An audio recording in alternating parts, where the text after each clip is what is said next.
መጽሐፍ ቅዱስ ላይ እግዚአብሔር ለኤልያስ ከብዙ ቀን በኋላ በምድር ላይ ዝናብ አልነበረምና ዝናብ እሰጣለሁ ሂድና ለአካብ ተገለጥ ብሎ እግዚአብሔር ከተናገረው በኋላ ኤልያስ ወደ አካብ መልእክተኞችን ልኮ ሕዝቡን ሁሉ ወደ ተራራው ሰብስብ፣ ወደ ቀርሜሎስ ሰብስብ አለ። ሕዝቡን ሰበሰበ።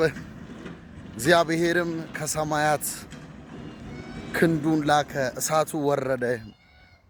ኤልያስ ያቀረበው መሰዊያውም እሳቱ በላ።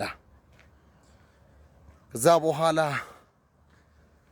የእግዚአብሔር ባሪያ ኤልያስ በቀርሜሎስ ተራራ ላይ በእግዚአብሔር ፊት ተንበርክኮ ወድቀው ሲጸልይ ነበረ። በመጀመሪያውም በሁለተኛውም ሶስተኛውም እስከ ሰባተኛው ጊዜ ድረስ ሕፃኑን መልእክተኛውን ባሪያውን ሂድና ተመልከት ሲለው ነበረ።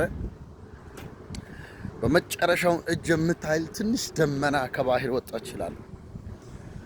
ያቺ ትንሽ ደመና እንደወጣች ልክ ኤልያስ ምንድነው ያለ የሚመጣው የዝናቡ ውሽንብር ኃይለኛ ስለሆነ ሂድና ለአካብ ንገር ሰረገላውን እንዲያሰናዳ አለው። ምን እላችሁ ነው? በህይወታችሁ እጅ የምታይል ትንሽ ደመና ብዙ ዝናብን ይዛ መጣች።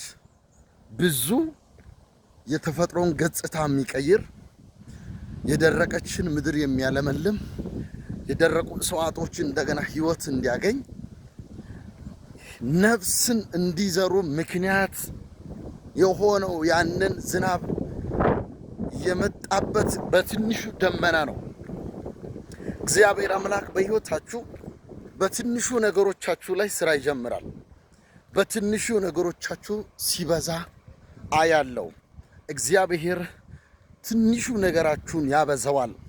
ትንሹ ነገራችሁ እግዚአብሔር ለብዙ ክብር ያደርገዋል፣ ለብዙ ደስታ ያደርገዋል። አያችሁ፣ እጅ የምታይል ትንሽ ደመና ነው የመጣችው። ነገር ግን የመጣው የዝናቡ ኃይል የመጣው የዝናቡ ጉልበት የሚገርም ነበር። ስለዚህ በጌታ በኢየሱስ ክርስቶስም በዚህ ማለዳ ባርካችኋለሁ።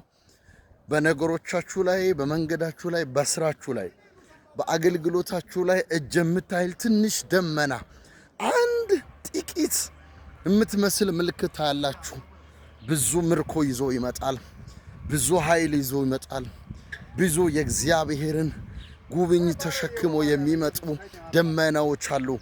ከዚህ በኋላ ደመናዎቻችሁ ዝናብ ያልያዙ ቀፎ አይሆኑም፣ ባዶ አይሆንም። ከእንግዲህ ወዲህ በኢየሱስም ከጉብኝት ጋር የምትገናኙበት ማለዳ ነው። በኢየሱስ ክርስቶስም ተባረካችሁ ቅሩ።